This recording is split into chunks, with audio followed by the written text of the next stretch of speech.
Muy buenos días amigos, ¿qué tal? ¿Cómo están?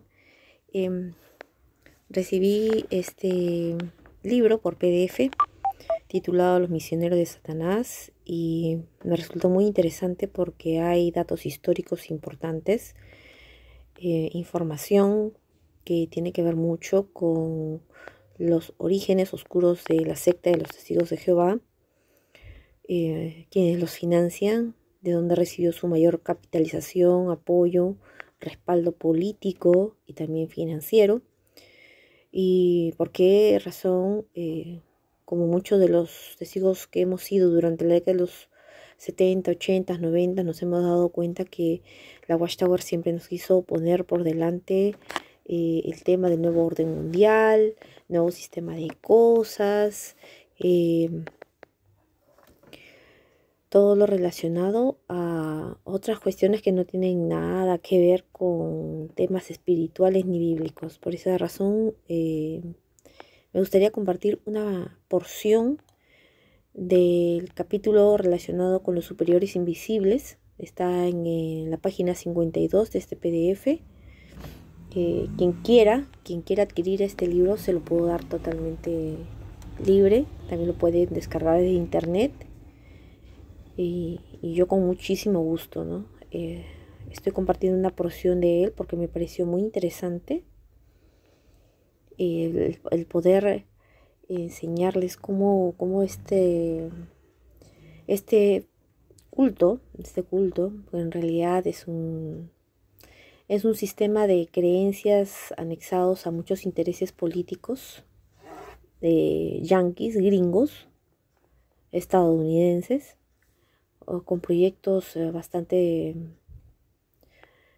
dudosa reputación, sobre todo con relación a que detrás de todo también hay el estallido de guerras y con ello el enriquecimiento de estas poderosas familias que han estado dando apoyo a Watchtower. Y de buenas a primeras, el hecho de que Watchtower en un primer momento que le dio apoyo a los judíos, de repente se les volteó. De repente dieron el vaso al costado y empezaron a volverse antisemitas. Eso es algo que a mí me ha llamado mucho la atención. Voy a seguir leyendo este libro.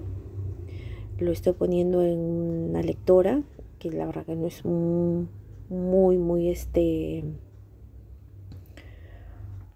eficiente en cuanto a lectura, pero de todas maneras mi deseo de compartir es con el único objetivo de que los testigos de Jehová Pimos, aquellos que de repente están recién a punto de investigar, pues tengan un material adicional de investigación también.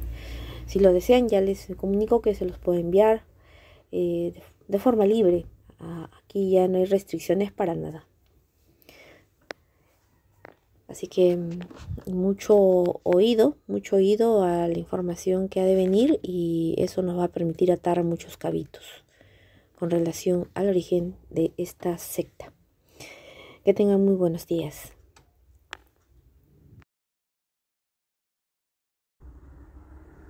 Como la situación en Alemania para los judíos empeoraba cada día, aumentaron las solicitudes para emigrar a Palestina.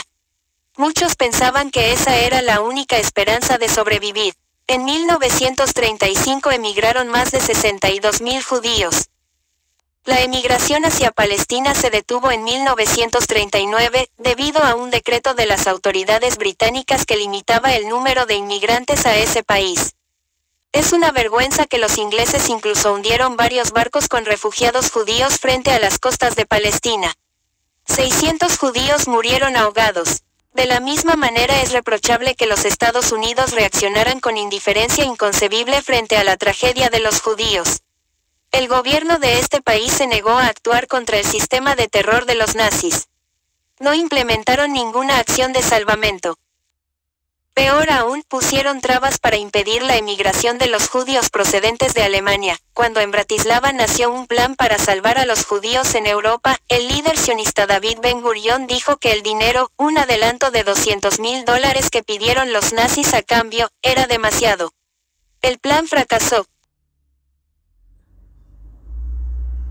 64 Terminamos con las palabras de los dos más destacados líderes del movimiento sionista. El líder sionista Chaim Weizmann en una ocasión dijo: "Antes quiero ver hundirse a los judíos en Alemania que ver a Israel perdido por los judíos". 65 David Ben Gurión dijo en 1938: "Si yo tenía que elegir entre la posibilidad de salvar a todos los jóvenes judíos de Alemania trasladándolos a Inglaterra, o trasladar solamente la mitad de ellos a Palestina, yo escogía la segunda posibilidad". 66 Dejemos entre paréntesis el por qué tanto los británicos en Palestina como el gobierno de los Estados Unidos con sus ilustres judíos entre bastidores, lo mismo que el movimiento sionista, pusieran trabas para la salvación de los judíos en Europa. Solamente quiero recordar las palabras del famoso escritor judío J. G. Berg, en su obra Schuld und Schicksal Oldenburg 1972 pag. 32. Cuanto más tienen que sufrir los judíos, y cuanto más los persiguen, tanto mejores son las probabilidades de éxito para los sionistas. En interés de nuestro estudio, es importante señalar que la masonería siempre ha guardado una consideración especialísima hacia los judíos y el judaísmo. Las similitudes, coincidencias y costumbres entre los judíos y los masones son muchas. A los masones los vemos aparecer íntimamente ligados a los judíos en miles de libros y revistas. Las siguientes citas y declaraciones son de famosos historiadores, escritores y tratadistas masónicos, todos autoridades en la materia. El historiador y político Salvador de Madariaga, en su obra El auge y el ocaso del Imperio Español en América, señaló la sospechosa coincidencia de centros judíos y logias masónicas en diversas ciudades de Hispanoamérica. Según el notable Cogenot de Musso, en su libro El judío, el judaísmo y la judaización de los pueblos cristianos, los masones son los amigos, los auxiliares, los 60 vasallos del judío, a quien acatan como verdadero señor. El rabino Dr. Isaac Weiss, en la revista Israelite of America del 3 de agosto de 1866, dijo: "La masonería es una institución judía. La historia, los grados, las posiciones y las declaraciones del principio hasta el fin son judías". La revista La Tomia, publicada por la masonería española en tiempos de la Segunda República, calificaba a la orden de obediencia de gran asociación cabalista. Asimismo, reconoció el origen talmúdico de la misma. Leon de Ponsins dice que la francmasonería está dirigida por una minoría internacional. Sus rasgos son los que definen al judaísmo y constituyen una demostración de que los judíos son el elemento director en las logias. 67 También el sabio rabino Ben Amose identifica a los judíos como elemento supremo de las logias. 68 Según Copin Albansegui, existe una estrecha relación y subordinación de las logias con el judaísmo. 69 El erudito cardenal José María Caro, de Santiago de Chile, dijo que la masonería no es más que un pobre instrumento, inconsciente, por lo general, de una suprema dirección judía. 70 El antiguo masón y notable cabalista Doinal dijo: "He oído a varios francmasones quejarse de la dominación que los judíos imponen en las logias. Es un supremo consejo hebreo súper secreto el que dirige a la Orden del Triángulo y la Escuadra". 71 Al servicio del sionismo. Este capítulo presenta evidencia indiscutible de que los líderes de los testigos de Jehová solo son unas simples marionetas manipuladas con destreza desde la oscuridad por manos invisibles. Ya hemos visto que la mayoría de los judíos no estaban interesados en emigrar a Palestina. Hasta la creación del Estado de Israel, los judíos preferían emigrar a los Estados Unidos. En consecuencia, las fuerzas financieras detrás del sionismo habían preparado un plan psicológico para atraer la atención de la población judía hacia Palestina. 72 El famoso historiador suizo S. Reinhardt señala, en su libro Un verano español, publicado en 1948, que las fuerzas detrás del plan psicológico para llamar la atención de los judíos hacia Palestina fueron los Warburg y compañía. El segundo presidente de la sociedad Watchtower, Joseph Rutherford, afirmó en 1929 que antes de que el movimiento sionista llegara a ser una organización competente, necesitaba hombres enérgicos y dinero. Según Rutherford, nadie mejor que los mismos sionistas conocían los esfuerzos que se habían hecho para conseguir personas adecuadas para anunciar de modo apropiado la edificación de Palestina y Hacerla parecer atractiva para los judíos. 7361. Fueron los dirigentes de la Sociedad Watchtower personas encargadas de promocionar los planes sionistas.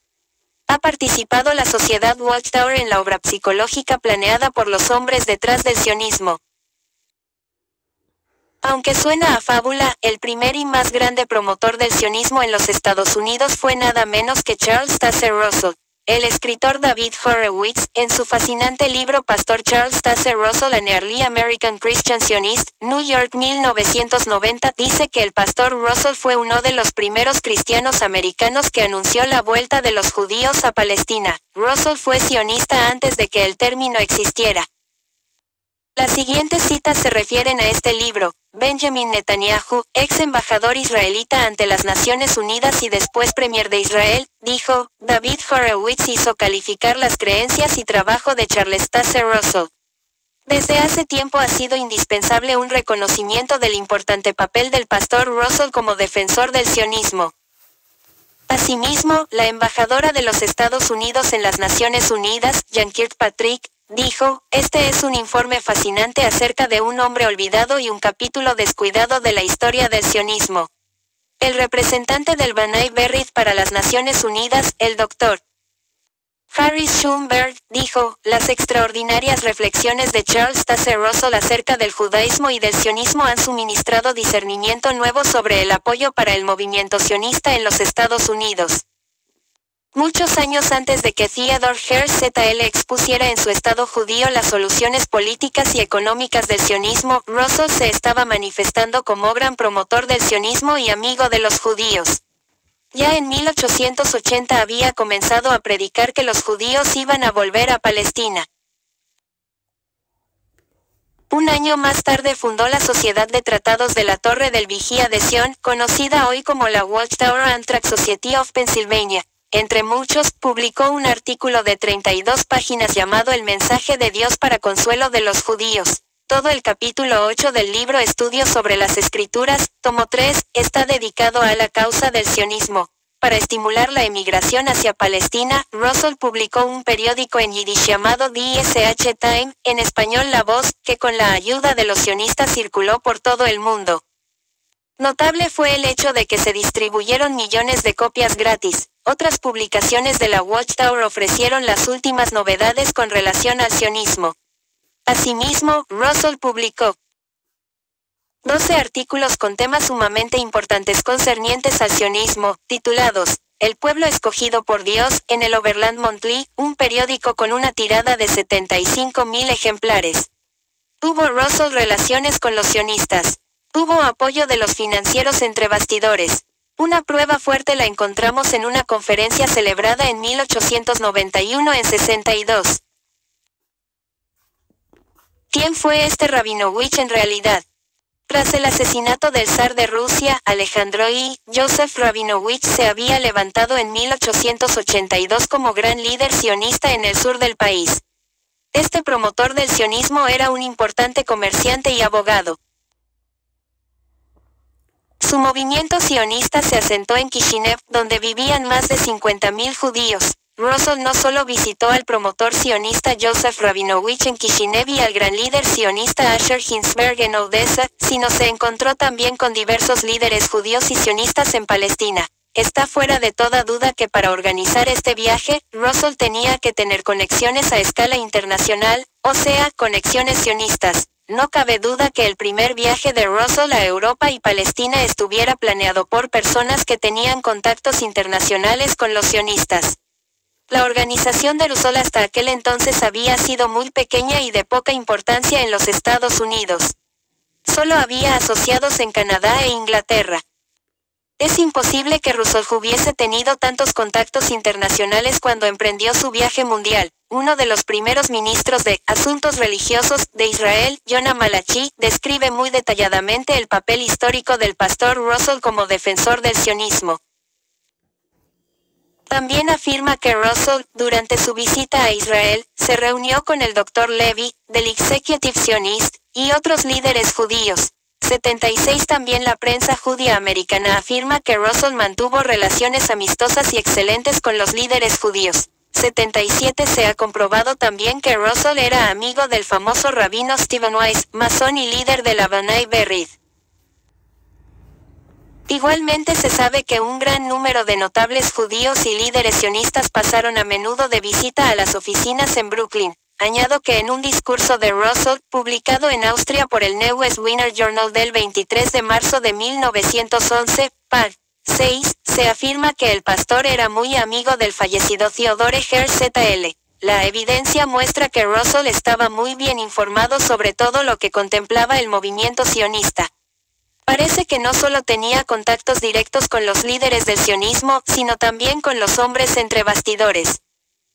Por ejemplo, en 1897, Russell podía suministrar datos detallados sobre un futuro congreso sionista que se celebraría el 25 de agosto de 1897 en Múnich. No solo sabía que se iban a formar en todos los países del mundo delegaciones de judíos, sino también que los ilustres judíos Dr. Herzl, Jacob Haas, Max Nordau y Montefiore iban a ir al Congreso. El mismo informe, además de aprobar los esfuerzos del barón Hirsch por el sionismo, también declara que Dios había levantado a Moses Montefiore y al barón Rothschild para la causa sionista. 78 De la misma manera, merecen consideración especial las relaciones de Russell con el Jewish Colonization Committee del supermasón Sir Moses Montefiore y con el Jewish Colonization Fund del barón Hirsch. Tras su segunda visita a Palestina, Russell informó a dichas instituciones sobre las condiciones en Palestina. 64. El 9 de octubre de 1910, se reunieron más de 4.000 judíos en el conocido Teatro Hipódromo de la ciudad de Nueva York para escuchar a Charles Taze Russell, quien iba a conducir un servicio especial de 2 horas. Según la atalaya del 15 de octubre de 1910, prominentes ciudadanos judíos arreglaron que la reunión en el Hippodrome llegará a ser una de las más grandes jamás celebrada en Nueva York. Toda la prensa judía estaba presente. Entre los destacados judíos que acompañaron a Russell al Teatro Hipódromo estaba Frank Goldman, masón, miembro y futuro presidente de la Orden B'nai B'rith. Goldman condujo a Russell en su lujoso coche. El pastor fue reconocido por el público judío como escritor e investigador de fama mundial en cuestiones de judaísmo y sionismo. Según las fotografías tomadas durante el servicio en el hipódromo, la estatura de Russell, su traje negro, sus ojos y su barba le dieron un aspecto majestuoso e impresionante. El pastor cruzó la plataforma sin ser presentado, levantó la mano y su cuarteto doble del tabernáculo de Brooklyn cantó el himno El Día de Alegría de Sion. Durante el discurso, Russell no solo aplicó al sionismo las profecías bíblicas, sino también dijo que éstas se referían a los judíos naturales de nuestros días. Afirmó que Dios haría que todos los judíos volvieran a Palestina. Un inmenso efecto causaron las palabras de Russell cuando dijo que Dios había levantado al difunto Theodore Herzl para la causa sionista. A partir de ese momento el público era suyo. Russell predijo que los judíos llegarían a formar la más grande nación en la tierra, posiblemente ya en 1914.79. Gran parte del discurso estaba dedicado a la idea sionista. Russell alegó que el sionismo moderno había sido fundado por la providencia. En cuanto a la emigración, dijo que había suficiente tierra para todos en Palestina. A continuación, el pastor dijo que el Dr. Herzl había deseado que los leales hijos de Israel se levantaran para crear un lugar para los judíos perseguidos de Rusia y Europa Oriental. También dijo que todos aquellos que no pensaban marcharse a Palestina tenían la responsabilidad de apoyar y animar a los emigrantes. Cada uno tenía la obligación de aportar su apoyo financiero para que se lograran los proyectos en la Tierra Santa y la colonización de la misma. 80 Al terminar el sermón, Russell hizo otra señal y el coro entonó el himno de Sion Nuestra Esperanza. Los oyentes hebreos quedaron sin poder creer lo que oían. Para ellos fue una tremenda sorpresa oír voces cristianas que cantaban el himno judío. Primero aclamaron y aplaudieron, y después, a la segunda estrofa, empezaron a cantar también por centenares. 81 Es en verdad asombroso ver que Russell tenía un mensaje radical para su tiempo, a saber, el sionismo. Los días siguientes a la reunión en el Hippodrome, la prensa declaró que el discurso pro-sionista había sido recibido con mucha simpatía entre los judíos. Es importante mencionar que la reunión en el Hippodrome había sido organizada por algunos ilustres judíos del Comité Jewish Mass Meeting de Nueva York. La iniciativa, sin embargo, había sido tomada por Leo Wolfson, director de la Asociación de los Judíos Romanos. En carta del 20 de septiembre, le había prometido a Russell un público colosal de judíos, 65. De la misma manera, es importante señalar que la reunión en el Hippodrome no fue la única en que participó Russell. Otros congresos notables con muchos miles de visitantes tuvieron lugar en todas las grandes ciudades del mundo, además de animar a los judíos para emigrar a Palestina. ¿Cuál era en realidad el mensaje de Russell para los judíos? Pues muchos van a quedarse estupefactos. Anuncios para los discursos SIONISTAS1. Dios va a glorificar al mundo mediante el pueblo judío. Ahí dice discursos sionistas. A eso se refiere. 2. Los judíos van a ser los gobernantes del mundo. 3. Todas las naciones tendrán que convertirse al judaísmo. 4. Todos los pueblos van a glorificarse mediante el judaísmo. 5. Advierte a los judíos que acudan a sus rabinos para protegerse contra las doctrinas cristianas. 6. Insiste a los cristianos que dejen de predicar a los judíos. Que esto no es la voluntad de Dios. 7. Los judíos, en cuanto a moral e inteligencia, son superiores a los cristianos. 8266. De la misma manera, es importante señalar que la reunión en el Hippodrome no fue la única en que participó.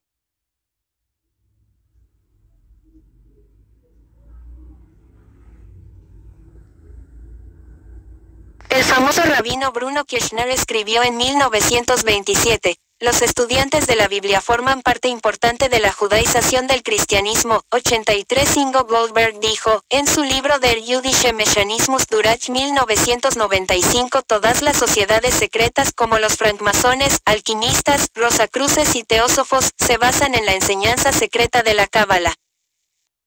El escritor judío Josué G. Jauda añadió, todas las sociedades secretas que son inspiradas por la Cábala colaboran con el judaísmo. 84. No cabe duda de que Russell colaboraba con el judaísmo, pero estaba también inspirado por la Cábala. Antes de entrar en materia, es necesario explicar que la Cábala es una serie de libros rabínicos de tendencia panteísta que pretenden explicar el significado oculto del Antiguo Testamento de la Biblia y que son tenidos como inspiración divina por la mayor parte del judaísmo. En la Cábala, que según el destacado cabalista Jacobo Gafarel, fue escrita por rabinos españoles de la Baja Edad Media, se encuentran muchos elementos del Talmud.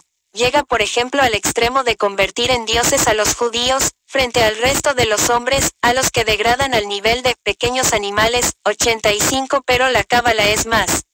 El supermasón J. M. Ragón escribió, en su libro Masonry Occulte, que la Cábala es la clave para toda la ciencia oculta. La Watchtower empleó por muchos años una tabla o mapa de edades como base de sus enseñanzas. Russell enseñaba que la estructura de la pirámide en la tabla era idéntica a la del tabernáculo del Antiguo Testamento. Según la Watchtower, así como dentro del tabernáculo, también dentro de la pirámide nada era impuro. Es importante saber que dentro del judaísmo, según el Talmud, la cristiandad es impura. 67. Los verdaderos cristianos no son admitidos dentro del tabernáculo. Extrañamente, Russell entre paréntesis enseñaba lo mismo. La aclaración en la tabla de Russell y su estructura son exactamente las mismas que la representación del templo salomónico del famoso francmasón y cabalista Eliphas Levi, en su libro Les Mystères de la Kabbalah, París 1977.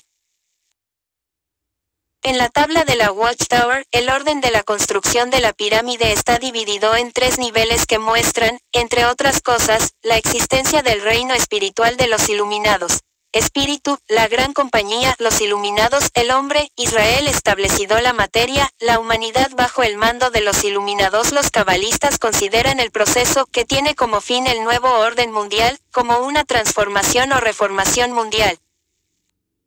Russell enseñaba lo mismo, a saber, un cambio social. La división de la pirámide no solo concuerda curiosamente con las que se alzan en las logias masónicas de todo el mundo, sino también con el árbol de vida, de los cabalistas. Este árbol consiste de los Sefirot, una de las imágenes más famosas de la Cábala. Los Sefirot son 10 y se articulan en 3 columnas. Para los cabalistas, representan las puertas hacia la luz del conocimiento gnóstico. Según Helmut Friedmeier, en su libro Die Zeugen Jehovas, Judaisierung des Christentums Durach 1993 Pax, 102 a 103, desde el Sefira número 1 sale la fuente original de la luz, a saber, las fuerzas satánicas que les entran como un aliento a todos los que las quieran recibir. Terminó la obra psicológica de la sociedad Watchtower en favor del sionismo cuando murió Charles Taze Russell. Siguió Rutherford los pasos de su predecesor. 68. Aunque Rutherford hizo todo lo posible para borrar las huellas de Russell, siguió hasta los años 30 promocionando el sionismo. Es impactante el hecho de que en el fondo era antijudío. Durante una asamblea celebrada en Winnipeg, Canadá, cuando Rutherford habló acerca del regreso de los judíos a Palestina, exclamó: "Estoy hablando del judío palestino, no de aquel individuo jorobado con su nariz aguileña que está intentando sacarte hasta el último centavo". 86. Tras la muerte de Russell, la sociedad Watchtower continuó la campaña a favor del sionismo como nunca antes. Rutherford escribió en El Arpa de Dios, publicado en 1921, pag. 170, lo siguiente: Jesús también dijo que el juntarse Israel nuevamente en Palestina sería una de las pruebas concluyentes de su presencia y del fin del mundo. Una completa discusión de este punto, junto con algunos otros concernientes al fin del mundo, se expone detalladamente en el ya mencionado folleto Millones que ahora viven no morirán jamás. Allí se demuestra de un modo concluyente que las profecías se han cumplido exactamente a su tiempo, que Israel se está juntando ahora nuevamente, y que estaré edificando a Palestina exactamente como fue predicho por el Señor. 69. Por el contexto de otro libro de Rutherford, titulado Millones que ahora viven no morirán jamás, se descubre de inmediato, además de anunciar el fin del mundo para 1925, el esfuerzo de Rutherford para incluir a los judíos en el plan divino. Durante los años 20, además de haber conseguido con ayuda sionista la posibilidad de utilizar la radio, se dieron conferencias a grandes auditorios públicos sobre el regreso de los judíos a Palestina.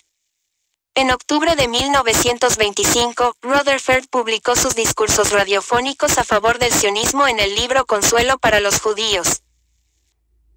Bajo el subtítulo El Nuevo Pacto, se consideró este pacto en las páginas 97 a 103 y se reservó para los judíos naturales recogidos a Palestina. En 1926, miles de judíos asistieron a un servicio especial en el Royal Albert Hall de Londres, Inglaterra, donde Rutherford habló sobre Palestina para los judíos. Porque, en 1929, se publicó el libro Profecía. En la pag. 256 se dice: por medio de su profeta, Jehová predijo el fin de los tiempos de los gentiles, el fin del mundo y el comienzo del reino de Cristo, y también indicó que sería marcado por la guerra mundial, seguida por el hambre, la peste, la angustia de naciones y la reunión de los judíos en Palestina. El material del libro Consuelo para los Judíos fue incorporado en 1929 a un libro grande titulado Vida, y se presentó para ser difundido principalmente entre los judíos. En la pag. 226 dice: Dios tiene la intención de que los judíos tengan la tierra de Palestina. En cumplimiento a las profecías, los judíos están ahora volviéndose a juntar en Palestina. Rutherford, en otro libro titulado Liberación, dice en la pag. 239, en la primavera de 1918, el Dr. Chaim Weizmann, a la cabeza de la organización judaica, inauguró oficinas en Jerusalén y comenzó a formar la política judaica. Desde entonces existe un aumento gradual y progresivo de la población de los judíos en Palestina, y en cumplimiento exacto de la profecía han escriturado la posesión de tierras, han edificado casas, colonias y fábricas, han instalado sistemas de irrigación, han fundado una gran universidad en la ciudad de Jerusalén, y han realizado otras muchas cosas con objeto de disfrutar de la nueva Palestina por y para los judíos. Esto está tan claro que nadie puede dudar que es en cumplimiento de las profecías de Jesús y de los otros santos profetas. Como hemos visto, en realidad fue el clan de los Rothschild quien había logrado todas estas obras. No cabe duda de que la sociedad Watchtower formaba un IMP.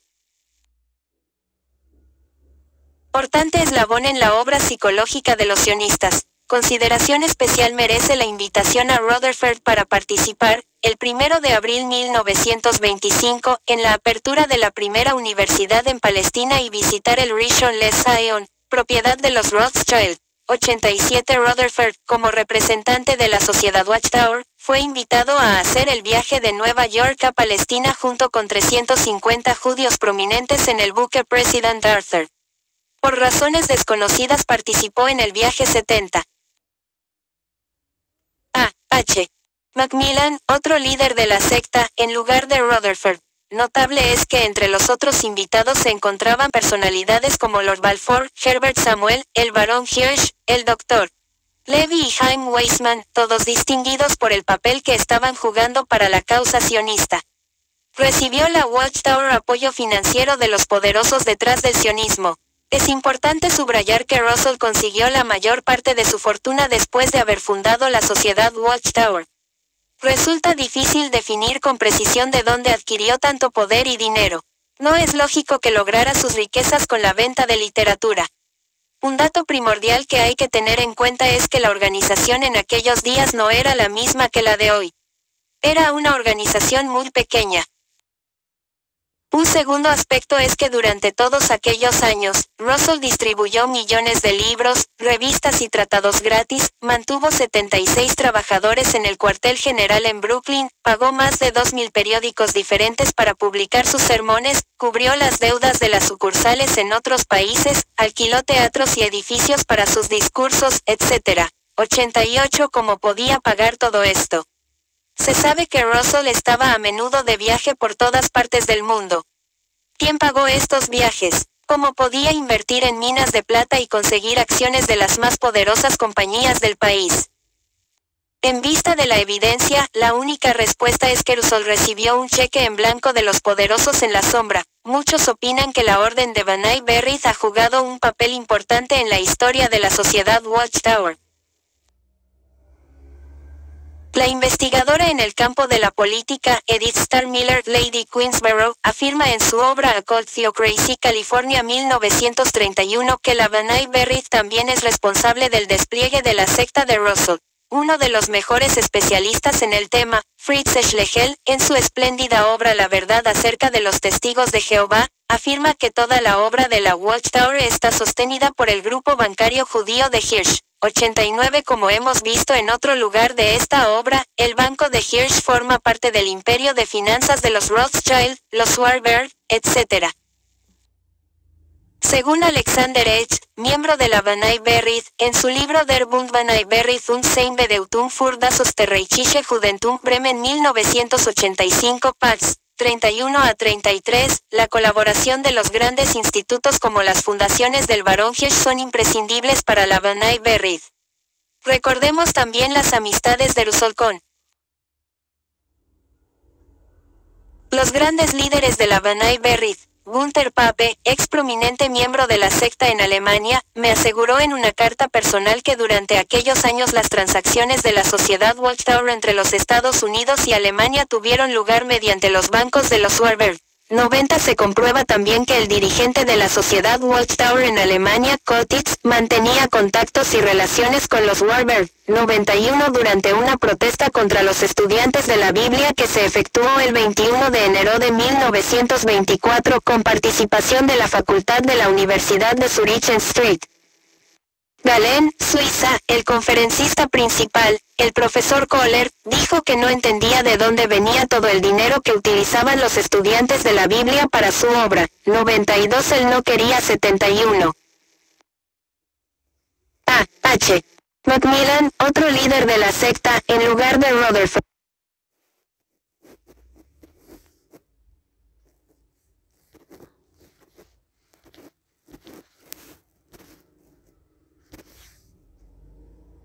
Creer que el dinero procedía de los judíos. El famoso doctor Ferman le mostró que estaba equivocado. Según el Neue Falsche Landeszeitung del 1 de abril de 1924, el Dr. Furman aseguró tener pruebas de que los judíos invirtieron mucho dinero en la sociedad Watchtower. Debido a esta declaración, Konrad Winkele, representante de la sociedad Watchtower en Suiza, denunció al Dr. Furman. Durante el juicio, Furman presentó una carta procedente del círculo más elevado de la francmasonería. Esta carta, con fecha de 27 de diciembre de 1922, escrita por un ilustre masón de grado 33 de Boston, Estados Unidos, dirigida a Herbert Bomsdorf Bergen, otro masón de grado 33, se examinó durante el juicio. 93. En cuanto a los estudiantes de la Biblia, la carta decía, en contestación a su segunda pregunta, concerniente a la Asociación de los Estudiantes de la Biblia que tiene su cuartel general en Brooklyn, tengo que afirmar que esta organización ha recibido mucho dinero de algunos hermanos judíos. Estos hombres han hecho una fortuna gracias a la guerra mundial. Por lo tanto, no les duele el dinero. Posiblemente, el importante jurista, el señor Rutherford, visitará Europa en la primavera para dar varios discursos.